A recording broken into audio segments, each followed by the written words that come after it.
Evet, bugün tavuk yapıyoruz. Salça, domates, Teşekkür.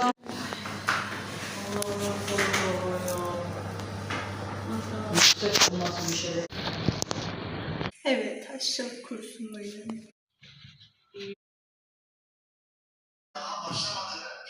yok gerçekten.